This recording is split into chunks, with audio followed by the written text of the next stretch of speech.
This is Your Anxiety Toolkit, episode number 173.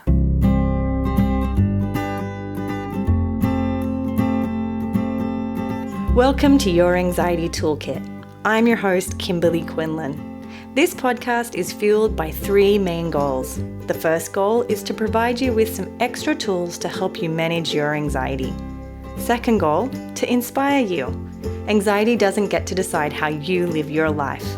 And number three, and I leave the best for last, is to provide you with one big, fat virtual hug. Because experiencing anxiety ain't easy. If that sounds good to you, let's go.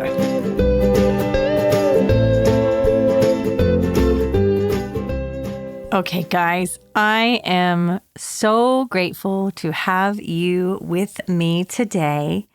I know your time is incredibly precious and valuable, and so I'm so happy to just be with you. Okay, how are you doing? Just checking in. How is everybody? It is well and truly 2021. Lots and lots are happening in the world. Lots and lots of changes.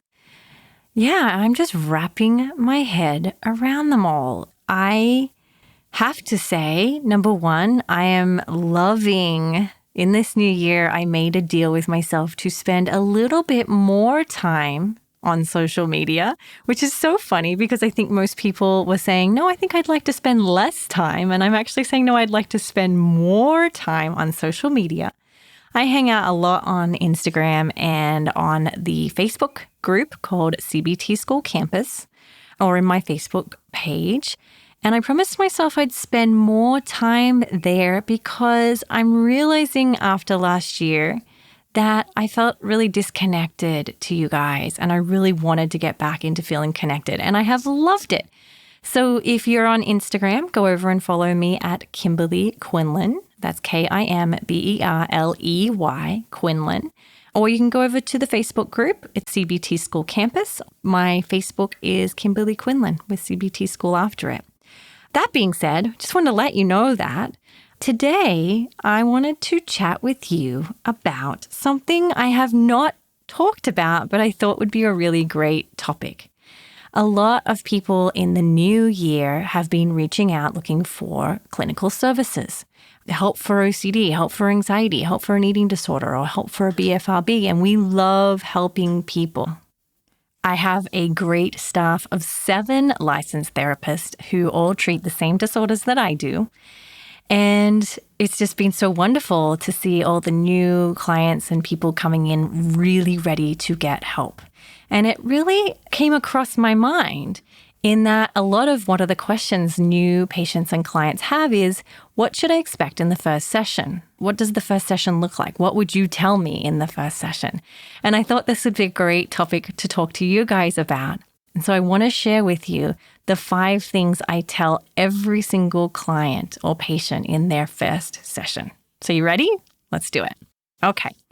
So once I have introduced myself and they've introduced themselves and they tell me a little bit about their struggles and what they're wanting to work on, I, at some point in the session, are going to tell them, I'll do a thorough assessment, but I will at some point, either at the beginning or at the end or somewhere, wherever it's most appropriate, is share with them one major piece of good news. And that is number 1, which is your brain can change. Even if you have a disorder that maybe is hereditary, has been passed down from generation to generation, or you have a disorder that was triggered by a certain event, or you have a disorder or a problem that was triggered by societal expectations, such as eating disorders, I always share with my patients and clients the great news, which is you can change your brain. Even though in some cases, for those of us who have anxiety, even though your brain might be firing away, setting off the alarm bells all day long, danger, danger, danger, you can change the way your brain reacts to these misfires. Now, you can't do it by simply trying to change your thoughts. We know that changing thoughts sometimes can be very, very important. I'm not going to deny that. It's an important piece of depression work. It's an important piece of, like I said, eating disorder work and so forth for everybody, right? But the cool thing here is, more importantly, by changing your behaviors, you can change your brain. By changing the way you react to fear, you can change your brain.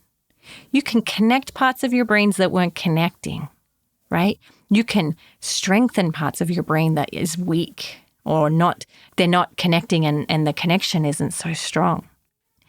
Your brain can change, and this is good news, right? This is great news. When we found this out in science, we all had a big party because it was really reinforcing that if you do a scan of someone pre-treatment of their brain, and then you did a scan of their brain post-treatment, we would be able to see the changes in their brain. And this is really cool, right?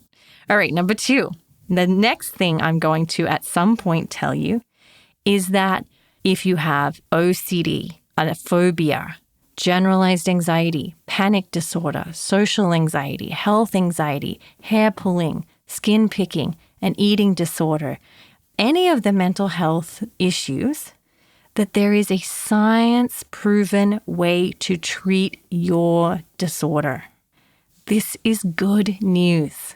I'm going to fill you with hope by saying, I understand that what you're going through is really painful, but the good news is we have scientific evidence to prove that we're on the right track and we're going to be administering the correct treatment. If you have OCD, the science-proven treatment is exposure and response prevention.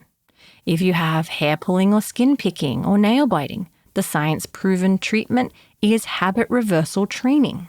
If you have depression or an eating disorder, the science-proven treatment is cognitive behavioral therapy, right? If you have health anxiety, you're again going to have a combination of cognitive behavioral therapy with the focus being exposure and response prevention. Same goes for phobias. Same goes for social anxiety. And all of these, we're going to, let's say, the frosting on top is that we're also going to apply science-proven techniques such as mindfulness and self-compassion. This is not woo-woo stuff here. This is science. And we have tons of evidence to show that you can get better, that your disorder isn't a mystery. Thank goodness. Imagine back in the 60s, if you had OCD, at that point, or even the 70s, there was no treatment for OCD that was proven. If you had OCD, you were told, good luck, right?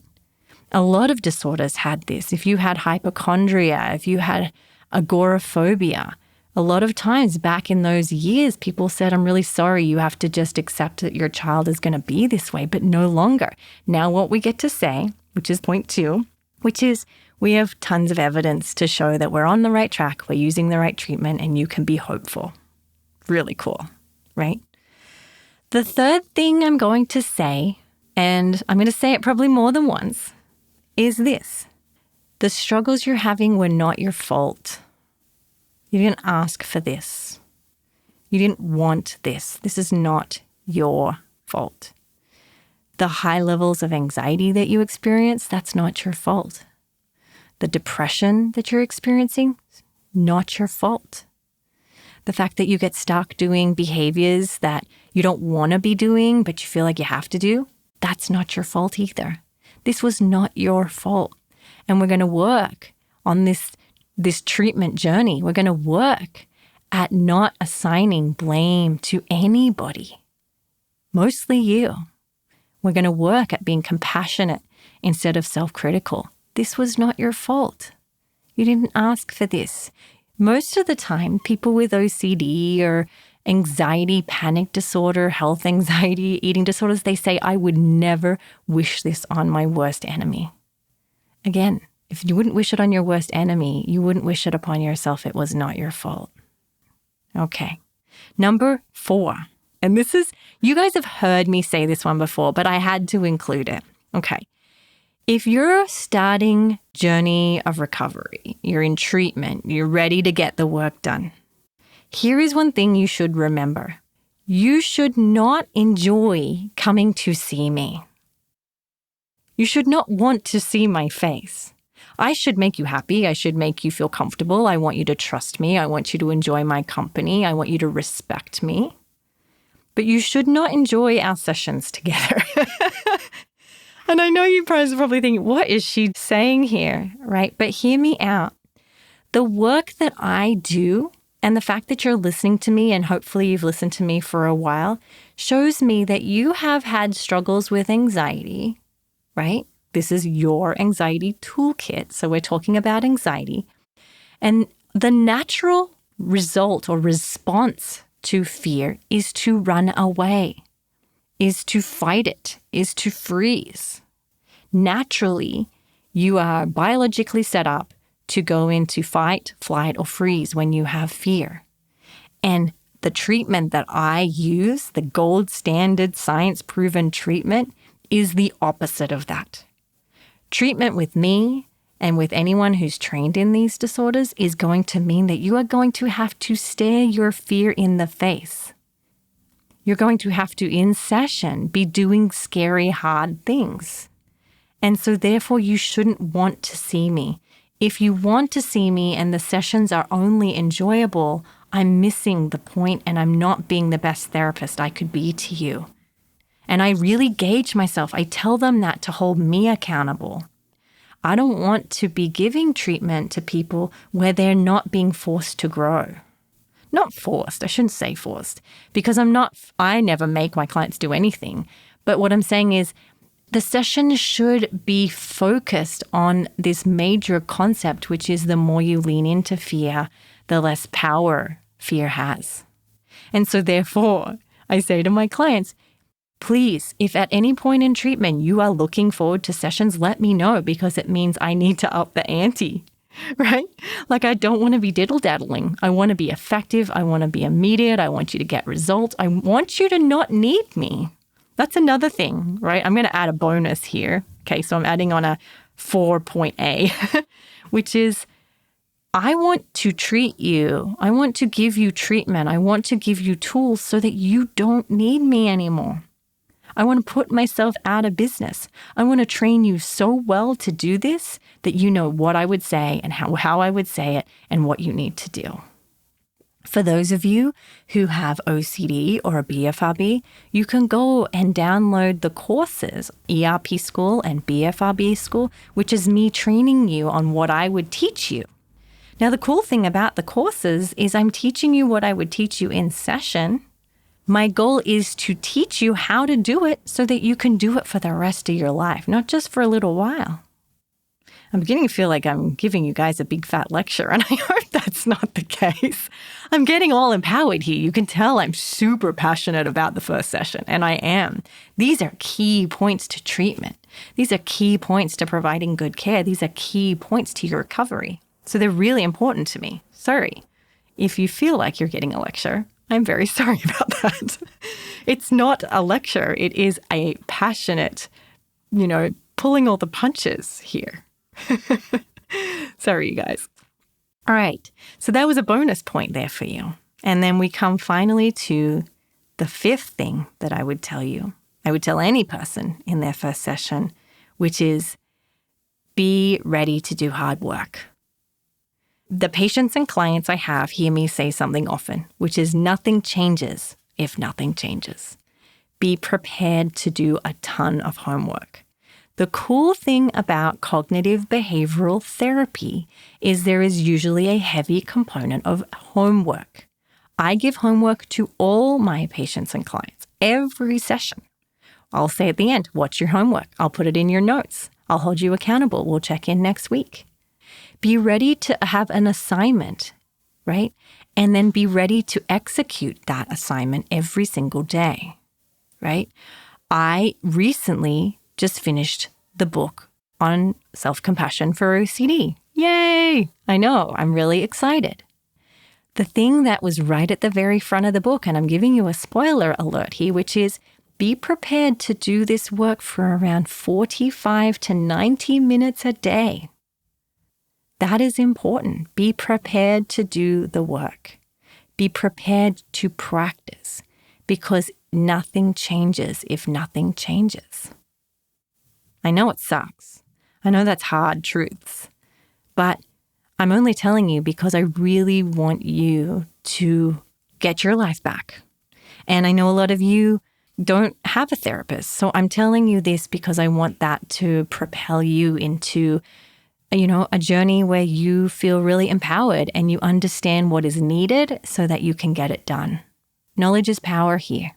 But then once you have the knowledge, you got to put it into play, which is why I say with number 5 is be ready to do some hard work.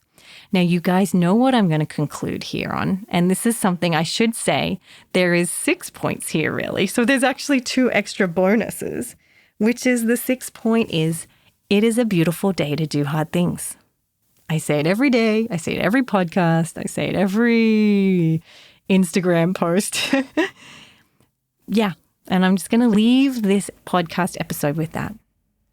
Be ready to do hard work, but it is a beautiful day to do the hard things every day. Okay. I love you all. I'm going to ask you one big favor. I am early to announce this, but I'm actually just going to announce it now because I want to get the ball rolling. In 2021, I made a deal with myself because I love doing these podcasts and I love doing all these things. But one thing I noticed last year is I need to, in order for these to really pack a punch, my hope and my goal is to get it to more people, right? The podcast is free. I don't make any money off the podcast. I don't do promotions or anything like that. The best payout here for me is that I get to help more people. And after research, I'm learning the best way to do that is to get more reviews. So the more reviews I have, the more likely someone is to click on the podcast. And once they click on the podcast, then I get to help them. But if they see the podcast and they move past it, then I don't get to help them. So would you do me a favor? If you get a moment, please go over to wherever you listen to podcasts, whether that be Apple Podcasts, Stitcher, Spotify, Podbean, and leave an honest review, right? Leave an honest review. Tell me how you feel about it, whether it's helping you, what you'd like to see. I encourage the feedback. I'd love an honest review so that other people can see that we're doing a good job and that you're getting help so that they can too. So if you would be willing to do that, I would be so grateful. I am actually following what another influencer did that I love her podcast, and she made a deal with her listeners that once she got 1,000 reviews, she would give away a free pair of Beats headphones. And I was like, that is a banging idea. Let's do it. So let's do it. I haven't formally announced it, but I am now. We are going to give away a pair of Beats headphones of your choice of color. Once we hit 1,000 reviews, we will randomly take a review and we will put you in to the competition, the box. I don't know what you'd say. But even if you've already left a review, you will still go in. So for those of you who've already left a review, thank you. And you'll get put into the draw. So there we go. You have a chance to actually win something amazing. So we can go from there. All right, go leave a review. Have a wonderful day. I love you guys. I appreciate you guys. And again, really, really from the bottom of my heart, thank you for spending your time with me. I know your time is valuable. And so I just feel super special that I get to spend some time with you. Have a wonderful day. Please note that this podcast or any other resources from cbtschool.com should not replace professional mental health care. If you feel you would benefit, please reach out to a provider in your area. Have a wonderful day, and thank you for supporting cbtschool.com.